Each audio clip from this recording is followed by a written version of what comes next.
Hello everyone, my name is Deckerlink, the trained unprofessional, and welcome to me watching a thing, because I wanted to watch this back. So for those of you who watched my Midwest FurFest vlog, you know that one of my highlights of the entire experience was this panel.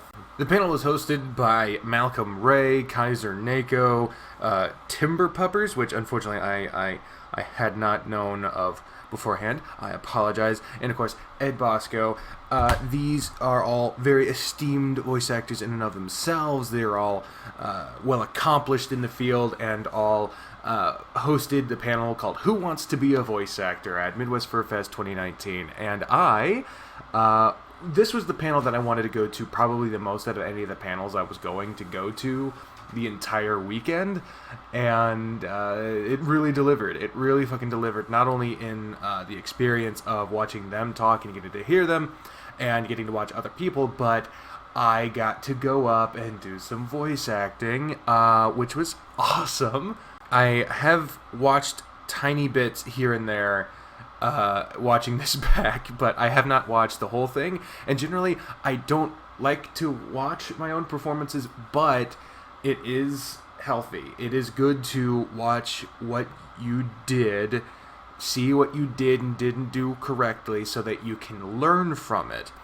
That's something that I'm just going to have to get used to as part of being a voice actor, is that you got to get used to listening to yourself so you can be like, did that sound happy? Did that sound sad? Did that voice stick all the way through the line? You know, that type of thing.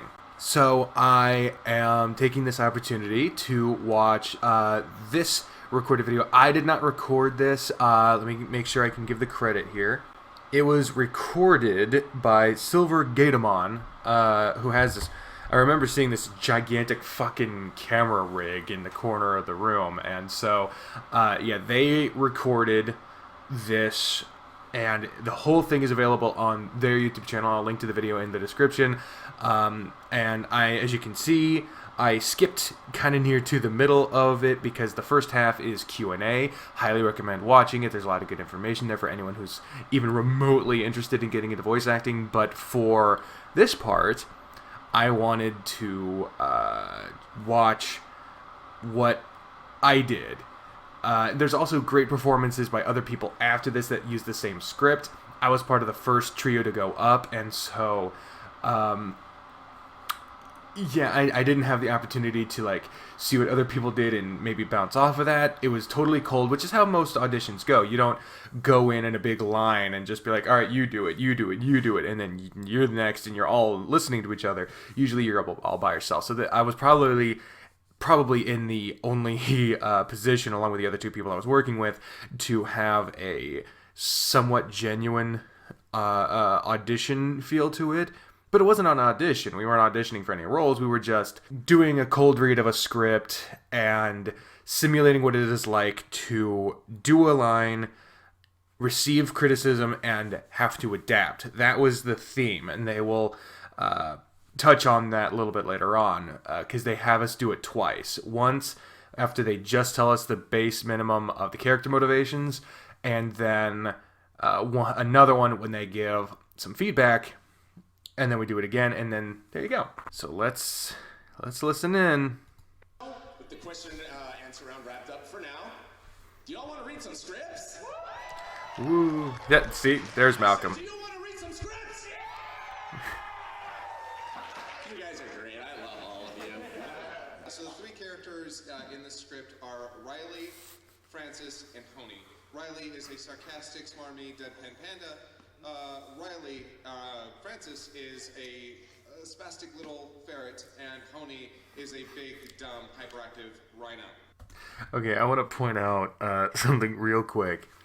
I have always gone to things where audience participation is a possible thing, and I get in my head, like, if I get chosen, I'm going to do this, that, and the other thing, and I always find myself getting disappointed by that, because I could have, and I didn't have the opportunity, and I found myself being like, okay, don't set yourself up for expectations here. This panel is really good. Don't sully it by getting disappointed that you didn't get to do a thing. because I had been really enjoying it up until that point. I'd been talking wrestling themes with Ed Bosco. I was already a fan of Malcolm and Kaiser Nako, and I was beginning to really like the guy at the end as well. Timber Peppers. Timber Peppers? Is that his name? Timber. So he just said the character descriptions. I completely did not catch them, and I really wanted to ask what they were again, but I felt like that might have been a little rude to be like, hey, could you say the thing you said again, because I wasn't paying attention. And it's not like I was going to lose a job over it, but I was in front of a lot of people. This is a big fucking room, and it wasn't like packed to the brim or anything, but there was a good amount of people there, and you could fucking hear them. So I didn't want to be like outing myself as a fucking idiot, even though I am. Not that I think it would have been a problem or anything. I did not remember what the character description was, and so I went with a standby, which, if, again, you've seen the MFF video, you'd know what voice I went with, and you're also going to find out in a little bit, so here we go. Who wants to read? Raise hands, raise hands. Keith, I saw your hand go up immediately, and you, in the front, come on up. I was the one in the front. Oh god, there I am. You can see how much bigger the bottom half of my body is compared to my head, and my head is already pretty big, so I'm shaped like a pear. I'm shaped like a molding pear with all the weird dimples and weird places, and it didn't help that I had to wear that shirt, which is long, but it is not form-fitting. It leaves nothing to the imagination. Good lord, look at those fucking... I literally got to this panel like an hour early. Fortunately, there was nothing else going on in that room, and I had literally just been hanging out in that room, so I was there in the front row when all of them showed up, and I took the front row right on the aisle, and possibly a little creepy, but I just hope I wasn't creepy or annoying. But anyway, let's... also, this was really obnoxious. I probably should have just held the mic. You'll see what fucking happens, but I think I kind of fucked up here. That lanyard there is actually the lanyard I wear for work. All the same buttons and everything. Those are the buttons that I got from Dinewolf and Paul, who Hyper Wolfstar, who gave me some of the pins from extracurricular activities in Wolfstar Since Paradise. I wear those at work. And I get a lot of compliments on them. People say they're really high quality and they're really cute, and yeah. So I'm wearing that lanyard there, and Jesus, you can... Oh, there's so many folds. Why are there so many folds?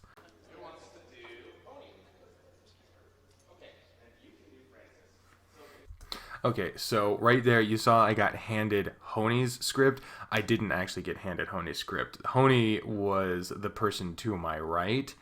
Jesus, my fucking arms look small compared to my stomach. This is fucking ridiculous.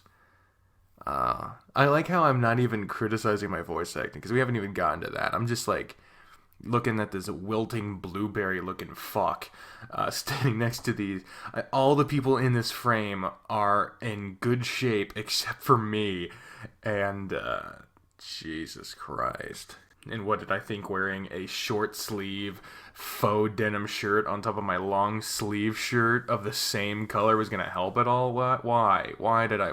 Was it not hot enough in the fucking convention hall for you, you stupid cunt? Are you gonna hold the mic for them?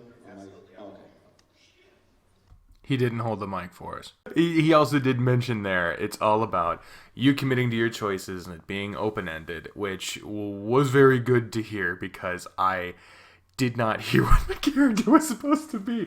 Especially since I was supposedly handed the script for a character that was not the one I was reading. So you're not my real dad? No, I would have been, but the guy in front of me had exact change. So... I was so nervous I didn't even notice that joke. Like, you see on my face, I'm just like stone-faced McGee. Totally awkward as shit. Oh no. This is my... Oh no. Do you guys think you're ready to go? I give a thumbs up. Yeah, that's a good fucking job, voice actor of the year. Don't speak when spoken to. Give a thumbs up. I was so fucking nervous. Oh, Jesus. Why? Why do I get like this? Literally, it's always right up until some kind of performance, whatever it is. Even when I'm recording a video, I'm like, okay, I gotta make sure this is... And then I get on and it's nothing. I feel no nervousness right now. And as soon as I started voicing and the audience started reacting, nothing. I didn't give a shit anymore. I was fine. You'll see my change in demeanor soon. I actually start to speak. A lot of the time when you're going in for an audition, you haven't seen the copy before you get into the booth. They give you 2 minutes to look at it. They give you a brief character synopsis. Sometimes the character synopsises are an entire novel. Sometimes they're like 3 words long. Yep. So having a good ability to improv and just come up with stuff on the fly is very important. Why do I look like I'm mean mugging him? Oh god, this is a trait I get from my dad.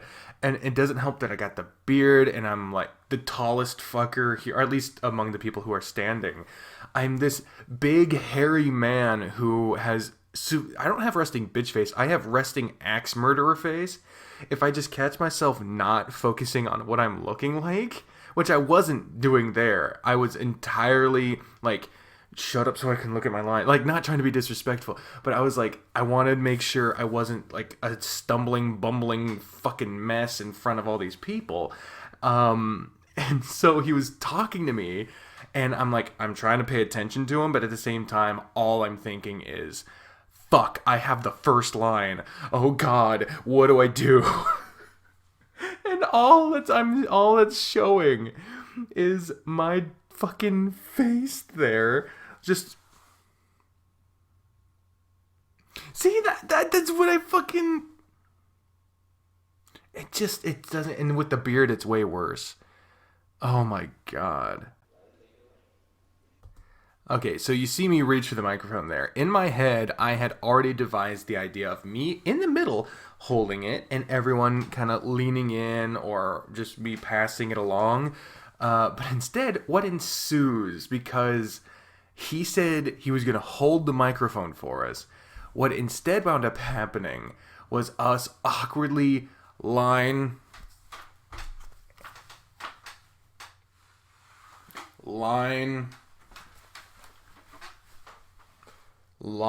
It was fucking... The second reading is much more coherent because they actually let us sit at the table where the microphones are. But, alright, here we go. Also, I did not have the first line. I apologize. May I help you? May we borrow your shovel? See that look? Look.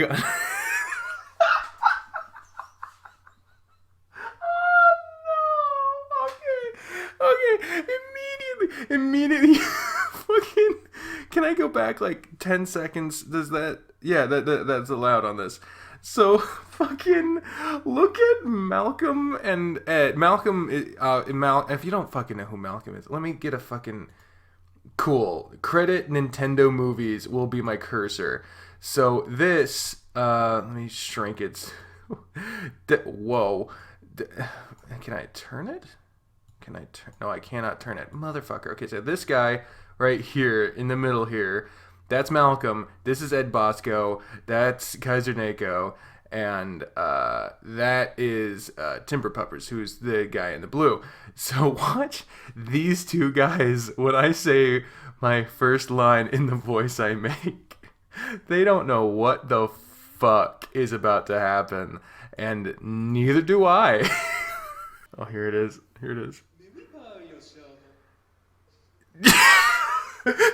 Both of them are like, what the fuck? Then you're already a part of this. Okay, but Malcolm was very taken back by that. Oh, yeah, here. Oh, yeah. They barged into Riley's Riley's house. We're pushing him out of the way. We see a shot of Vladimir's bloody corpse sprawled out on the ground. Is that Vladimir? Used to be, yeah. He was a Dracula, I think. Pretty sure. Not 100%. They turned to dust, right? Please don't let us get sent to prison. I mean, I'd be fine. People love me, but poor Honey. Oh god, I'm reading so fast. It's because I'm nervous. Okay, at least you can see that Timber and Kaiser are yeah. They're smiling. They're okay right now, and I got a couple of chuckles. I'm not holding the microphone near close enough. People can't fucking hear me. And the other two are just fucking, well, at least the guy who's playing Honey is like fucking eating the microphone while screaming his ass off. Doing like, I guess a Rick impression, but like it's not, when we sit down, it's a little better. Not perfect, but it's a little better. How many cigarettes do you think I'd go for? Half a carton? Listen, I'll help you both. Really? I mean, you exactly haven't left me with much of a choice. Now, Francis, fetch the shovel. Honey, move the corpse in the cart, go for a drive. Yay! We see them all in a 1985 Dodge Neon. Honey is sitting in the back of the seat with a dumb grin. Francis is staring at the dead body sitting next to him. Okay, I don't know what the fuck I did with the microphone there. I'm trying to look ahead and see who gets the next line, but I'm also trying to listen and see what was happening. So I'm like, is it you? Is it me? Is it him? Me? You? And the other guy's like, are you handing it to me? Or am I? I was such a nervous fucking wreck, dude. Oh, Jesus. A bit uncomfortably. This is kind of a crappy car. It was my mother's. She gave me before she died. Oh, I'm kidding. She's still very much alive. I'm sorry. I zoned out. Where are we? Who's that guy? Referring to Vladimir. So, exactly how are we hitching this?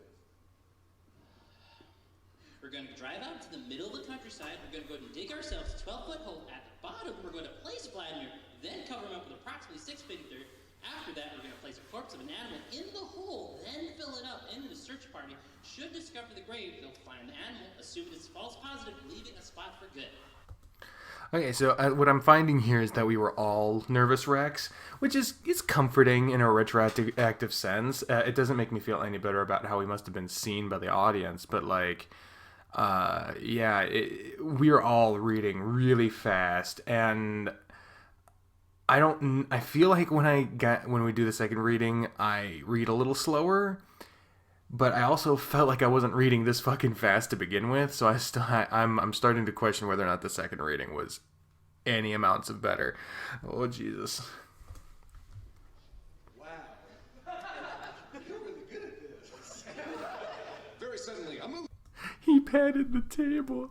He had Bosco pat the table. Did you see that shit? Let's go back. I want to see you pat the table. What's this guy? What's his hand? What's his hand? Whoa, Jesus. Huh?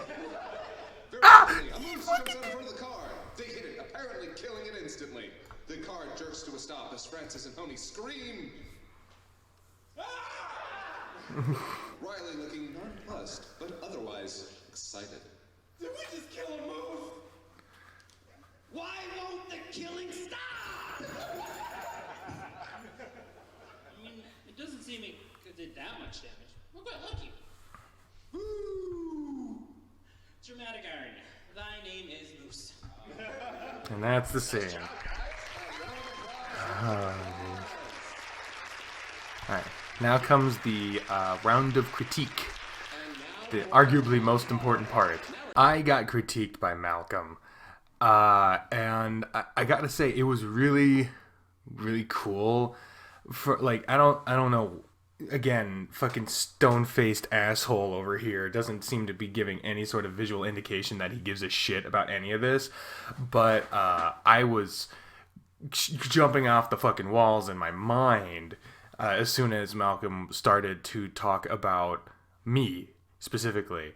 Remember, I played Riley? I believe that was my character's name. Right, I'm gonna have to go with Francis on this one. I actually like the approach that you took with it. It was kind of like an Okay, it was Francis. Sort of vibe, like Billy D in there somewhere. Okay. First of all, I was Francis. Second of all, the Eddie Murphy thing. So, Paul Diggs, Hyper Wolfstar, the guy who makes Wolfstar Sins in Paradise, he is purported to be a big fan of my Darius voice, which is the voice, obviously, I did hear. The thing about that is he was... Oh, it's Bree! But yeah, so Paul was the seemingly the only person who heard Darius and also heard a little bit of Eddie Murphy, which was not at all the intention, but as soon as he pointed it out and then like I heard like a clip of Donkey from Shrek, it kind of came out for me. And Malcolm was the second only ever person to hear a little bit of Eddie Murphy, and so when he says it, I actually give a visual indication that I'm conscious, which is something considering on the inside I was like, holy shit, he said the thing. But on the outside, I feel like all I did is smile. But let's take a look. Right, I'm gonna have to go with Francis on this one. I actually like the approach that you took with it. It was kind of like an Eddie Murphy sort of vibe, like Billy D in there. Yeah, somewhere. I smiled. It was really Wow. interesting. I liked it. It's just like, Some compelling. borrow your shovel. Like, it was like very I liked it. I liked the cadence of the character. Like a Southern Belle thing going on. I was like, what is this? What is this? That's the vibe I go for when I do anything. What is this? The Darius voice is really weird because it's this soft but pointed, kind of flamboyant, kind of not, kind of southern, kind of not. Apparently Eddie Murphy too, but really not. It's a lot of almost something. And they really... What is this? That really fucking describes what the fuck was going on. Oh, that fucking tickles me. Borrow your shovel. Like, it was like very I liked it. I liked the cadence of the character. Like a Southern Belle thing going on. I was like, what is this? What is I this? liked it a lot. Definitely commit to that more, and just make him more kind of like very aloof. Maybe more flamboyant. Yeah, maybe even more flamboyant. Yeah, just go all the way with it. What am I doing? What is this? I don't, what is my body language right now? My arms are behind my back. My neck is just going up. What am I doing? Why do I look like this? Ah! Why am I... Like, the voice is surprisingly the easiest thing for me to fucking watch and listen to. It's looking at my dumb ass. It was actually really weird about this whole situation is what I picked up from Malcolm's critique in that moment was the voice is good, do more of it. Just really fucking lean it. Like you said, commit to it. But what was weird was that I was really paying attention very deeply to what they said about the other two. And on the fucking drive home, hours after this panel was done, I was reading all of the characters' lines as I would have done it. And I started to really like how I was doing it. And what was... Because I got to see multiple people do both of these lines, and there were definitely two people who are later on in this video who I feel did really, really good at both Honey and Riley. Unfortunately, it's not the two people up there with me. They were also good, but hello? hello again. Jump in. Yeah. Jump in. I will get the whipped cream. What? But there are two people later on who come in that I really feel were probably the best ones. And given the audience reaction, I felt like I might have been the best received Francis, but I don't know. I plan on watching the whole fucking thing.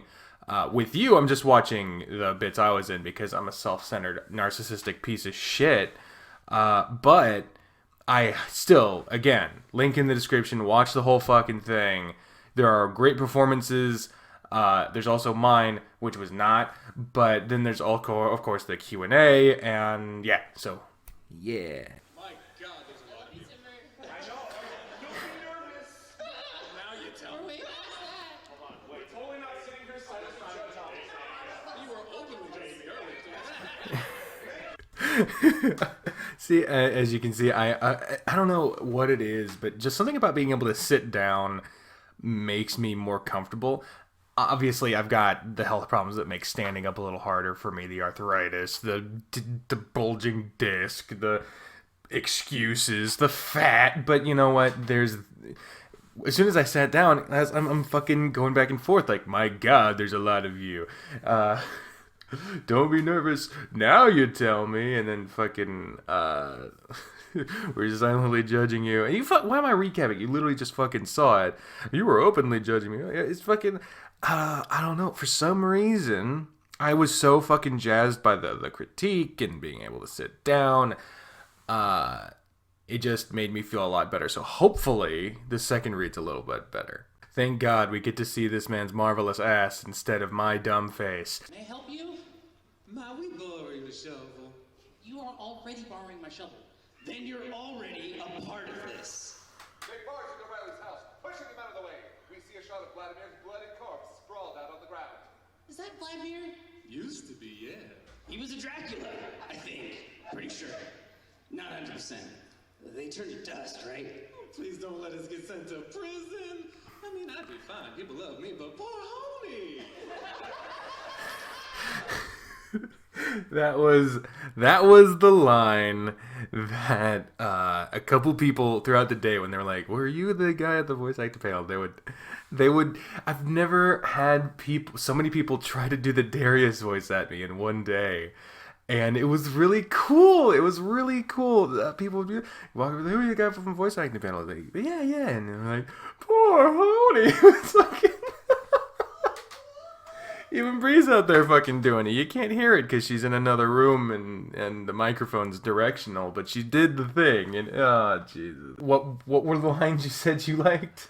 When you were like, did we just kill a moose? Yeah. And then, like, your really dramatic gasp when he was like, oh, it was my mother's and she's dead. Oh, yeah. And I was like, it's really hard to get a good audible gasp through a microphone. I had to suck wind really hard. Oh, yeah, I can fucking imagine. They turned to dust, right? Please don't let us get sent to prison. I mean, I'd be fine. People love me, but poor Honey.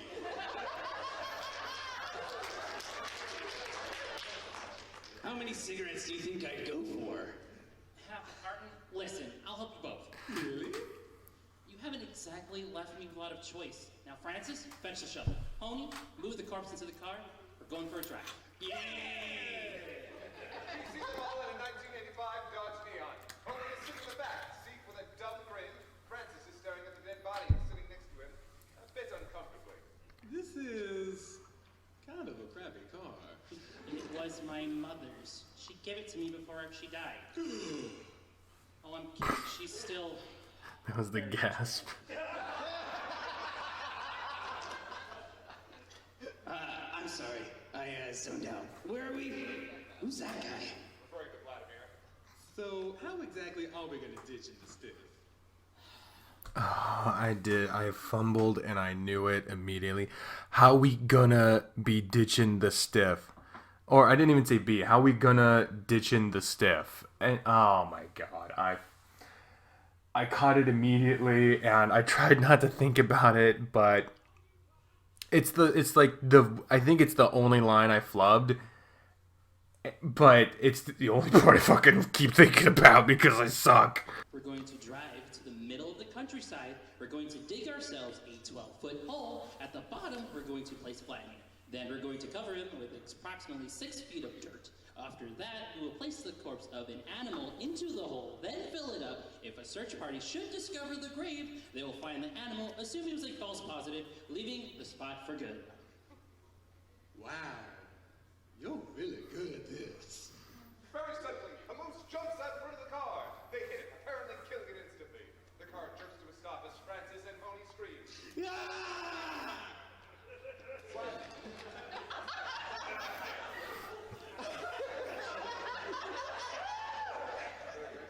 Ryan is looking nonplussed, but otherwise unexcited. Did we just kill a moose? Why won't the killing stop? It doesn't seem to have caused that much damage. We're quite lucky. Dramatic irony. Thy name is Moose.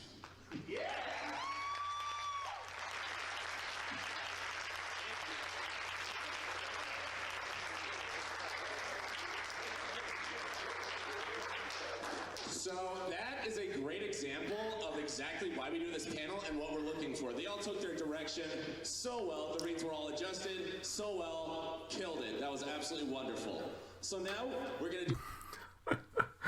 Oh, that was great. I was really, really fucking happy. I also do like, did we just kill a moose? That was flustered Darius. You don't hear that very often. So that went a lot better. That went a lot better than I was worried it was going to. But yeah. So that was the performance. It took so long for someone to fucking upload this. I was the next day, I was kept searching for it and it was never there. I was like, no, please. I even asked on Twitter if anyone had gotten footage of it because I knew there was that big fucking camera in the corner. But finally, someone uploaded it, and I downloaded it obviously because I wanted to fucking have it just in case because YouTube isn't permanent. I'm gonna take the credit Nintendo Movies down because that is not the person who filmed it. That just happens to be one of the many images I already have, like 2019. That is apparently preloaded in OBS as well. But yeah, I am really fucking happy I got to see this again. It gave me a lot to think about in terms of how I structure my performance. And when I do stuff, how I need to take as much time as I need. There's a big worry when you spend a lot of time preparing for something, or even if it's a spur of the moment thing, to just, if you're nervous about it, fucking run through it as fast as possible until it's done. And apparently, I knew I had a problem with this, but I need to work on that. When I get anxious or nervous, sometimes I speak really fast. And that does not lead to a natural performance, I'll tell you that much. But the whole point of an audition is to make an impression, and if the impression is there's this big, huge dude who looks like he wants to smash my face in, and he doesn't sound convincing at all because he's talking a million miles an hour, that is not the impression you want to lead. The impression I wanted to lead was kind of because I can't be the small, quiet kind of person. I'm a huge person. I am big, and so I need my presence to fit that. Otherwise, it's a dissonance.